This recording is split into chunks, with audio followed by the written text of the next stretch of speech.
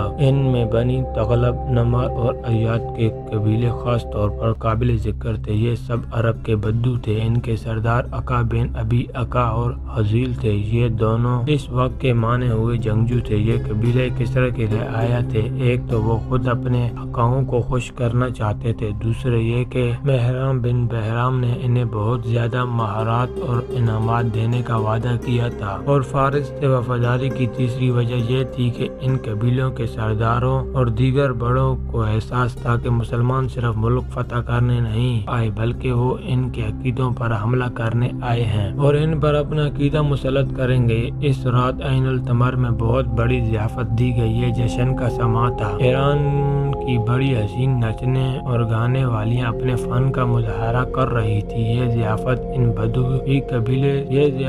بدوی قبیلوں کے سرداروں اور سرکردہ افراد کے اعزاز میں دی گئی تھی۔ شراب پانی کی طرح بہہ رہی تھی۔ ان بدوؤں نے ایسی ضیافت اور ایسی عیاشی کبھی خواب میں بھی نہیں دیکھی تھی۔ بڑی خوبصورت اور جوان عورتیں انہیں شراب پلا رہی تھی اور ان کے ساتھ فحش حرکتیں بھی کر رہی تھی۔ مورخوں نے لکھا ہے کہ اس کیفیت میں جب ان پر شراب اور عورت کا نشہ طاری تھا، بدوی قبیلوں کے ایک سردار اکا بن ابی اکا نے مہران بن بہرام سے کہا کہ وہ اپنی فوج کو پیچھے رکھے اور بدوی قبیلے آگے جا کر مسلمانوں کو عین التمر سے دور جا کر روکیں، کہ اگر تم ایسا ہی بہتر سمجھتے ہو تو میں اعتراض نہیں کروں گا۔ بہرام بن بہرام نے کہا، لیکن مجھے ڈر ہے کہ تمہارے قبیلے ہمارے فوج کے بغیر نہیں لڑ سکتے۔ ہم عربی ہیں، اکا نے کہا، عربوں سے لڑنا صرف ہم جانتے ہیں۔